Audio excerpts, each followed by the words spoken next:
ഇപ്പോഴത്തെ ഈ സീസണിൽ എല്ലാവരും അനുഭവിക്കുന്ന ഒരു പ്രശ്നമാണ് ചുമ എന്ന് പറയുന്നത്. അതായത് ഡ്രൈ കഫ് വിത്ത് ത്രോട്ട് ഇറിറ്റേഷൻ, അതായത് തൊണ്ടയിൽ ചെറിയൊരു ബുദ്ധിമുട്ട് അനുഭവപ്പെടുക. അതായത് നമുക്കറിയാം, ഇപ്പോൾ പകൽ നല്ല ചൂടും രാത്രി കുറച്ച് തണുപ്പുമാണ്. ഈ ഒരു അവസ്ഥയിലാണ് ഈ ഒരു ചുമ കൂടുതലായിട്ടും കാണിക്കുന്നത്. എന്തുകൊണ്ടാണ് ഈ ചുമ വരുന്നത്, അല്ലെങ്കിൽ ഈ ചുമ വന്നു കഴിഞ്ഞാൽ നമ്മൾ ചെയ്യേണ്ട കാര്യങ്ങൾ എന്തൊക്കെയാണ്? ഞാൻ doctor Irene Shibu, doctor Basil സോമിയോ ഹോസ്പിറ്റൽ, പാണ്ടിക്കാട്, മലപ്പുറം ജില്ല, കോഴിക്കോട്, നടക്കാവ്.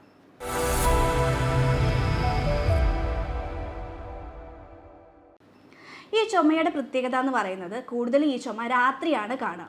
അത് നിർത്താതെയുള്ള ചുമയായിരിക്കും, കുത്തിയുള്ള ചുമയായിരിക്കും. പക്ഷേ തുടക്കത്തിൽ ഇത് കാണിക്കുക ഒന്നെങ്കിൽ മൂക്കൊലിപ്പ് അല്ലെങ്കിൽ സൈനസിൻ്റെ പ്രശ്നം, തലയ്ക്കൊരു കനം പോലെയുള്ളൊരു ലക്ഷണമായിട്ടായിരിക്കും ഇത് വരിക.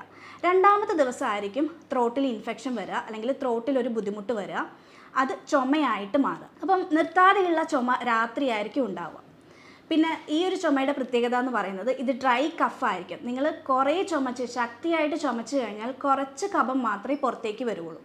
അപ്പം ഈ ഒരു ചുമയുടെ മെയിൻ റീസൺ എന്ന് പറയുന്നത് ഈ ചുമ എന്ന് പറയുന്നത് വൈറസ് കോസിങ് ആണ്. അതായത് ഇൻഫ്ലുവൻസ വൈറസ്, ജലദോഷമൊക്കെ കോസ് ചെയ്യുന്ന വൈറസ് തന്നെയാണ് ഈ ഒരു മെയിൻ ചുമയുടെ റീസൺ എന്ന് പറയുന്നത്.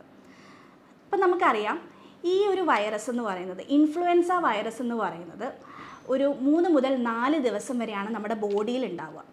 ഈ ഒരു 5 ദിവസം കഴിയുമ്പം ഈ ഒരു വൈറസ് കോസ് ചെയ്ത ഈ ബുദ്ധിമുട്ടുകളാണ് നമ്മളെ വീണ്ടും ഇറിറ്റേറ്റ് ചെയ്യിപ്പിക്കുന്നത്. അതായത് നിർത്താതെയുള്ള ചുമ അല്ലെങ്കിൽ ത്രോട്ട് ഇൻഫെക്ഷൻ കൊണ്ടുവരുന്നത്. നിങ്ങൾ ഈ ഒരു ചുമ കൂടുതലായിട്ട് വരുമ്പോൾ നിങ്ങൾ പോയിട്ട് ആൻറ്റിബയോട്ടിക്സ് എടുക്കും, അതുപോലെ കഫ് സിറപ്പ് കുടിക്കും.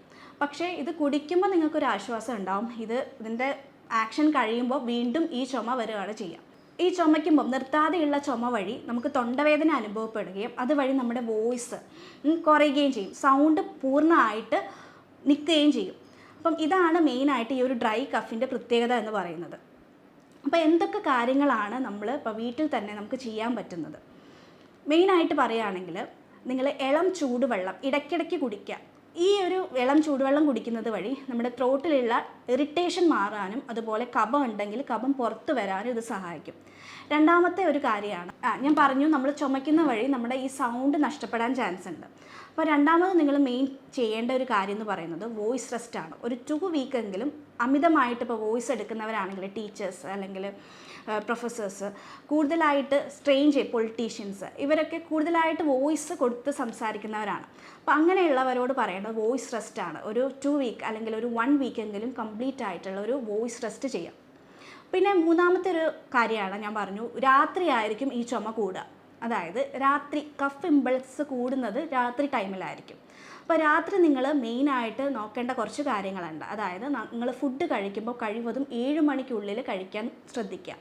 പിന്നെ ഒരിക്കലും വയറ് നിറച്ച് കഴിക്കാതിരിക്കുക രാത്രി.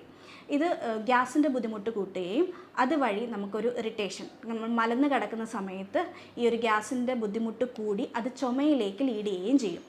അപ്പം ഈ ഒരു ഇൻഫ്ലുവൻസ വൈറസ് നമ്മുടെ ബോഡിയിൽ കയറി ഓൾറെഡി ഈ ഒരാൾക്ക് അലർജി, ആസ്മ അല്ലെങ്കിൽ തുമ്മൽ ഇതൊക്കെ ഉണ്ടെങ്കിൽ ഈ വൈറസ് കയറിക്കഴിഞ്ഞാൽ ഈ ഒരു ബുദ്ധിമുട്ടും കൂടും, അല്ലെങ്കിൽ അലർജി കൂടും, ആസ്മ കൂടാം, ബ്രീത്തിങ് ഡിഫിക്കൽട്ടിയൊക്കെ കൂടാം.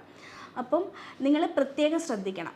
നിങ്ങളിപ്പം തുടക്കത്തിൽ തന്നെ നിങ്ങൾ ഈ ഒരു ഞാൻ പറഞ്ഞ കാര്യങ്ങൾ നിങ്ങൾ ശ്രദ്ധിക്കുകയാണെങ്കിൽ അത് ഇൻറ്റൻസിറ്റി കൂടാതെ നമുക്ക് തന്നെ അത് പ്രിവെൻറ്റ് ചെയ്യാൻ പറ്റും. അപ്പോൾ ഞാൻ പറഞ്ഞു, രാത്രി നമ്മൾ ഭക്ഷണം കഴിക്കുന്നത് കഴിവതും 7 മണിക്കുള്ളിൽ ഭക്ഷണം കഴിക്കുക. പിന്നെ നിങ്ങളുടെ റൂമിൽ തന്നെ മോസ്കിറ്റോ റിപ്പലൻസ് യൂസ് ചെയ്യുന്നവരാണെങ്കിൽ, ഇപ്പം മോസ്കിറ്റോ വരാതിരിക്കാനാണെങ്കിൽ ഈ മോസ്കിറ്റോ റിപ്പലൻസ് അല്ലെങ്കിൽ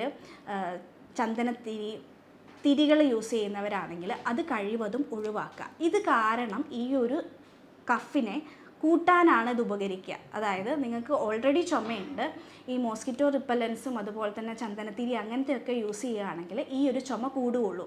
അതുവഴി ഇത് ആസ്മയിലേക്ക് ലീഡ് ചെയ്യും. അതായത് ചുമ കൂടിയിട്ട് ഇത് വലിവിലേക്കാണ് ലീഡ് ചെയ്യുക. പിന്നെ നിങ്ങൾ കിടക്കുന്ന റൂമാണെങ്കിൽ തന്നെ അത് ഫുള്ള് ക്ലീൻ ആണോ എന്ന് ശ്രദ്ധിക്കുക. ഈ വെൻറ്റിലേഷൻ അല്ലെങ്കിൽ AC ഇതൊക്കെ ഒരു 2 ആഴ്ച കൂടുമ്പോൾ എപ്പോഴും ക്ലീൻ ചെയ്യുക. നിങ്ങൾ റാക്ക്, ഈ പൊടി പിടിച്ച ബുക്കുകൾ, ഡ്രസ്സുകൾ ഇതൊക്കെ ഉണ്ടെങ്കിൽ കഴിവതും നിങ്ങളുടെ ബെഡ്ഷീറ്റ് നിങ്ങൾ ഒരു 3 ദിവസത്തിൽ കൂടുമ്പോൾ നിങ്ങൾ കഴുകാൻ ശ്രദ്ധിക്കുക.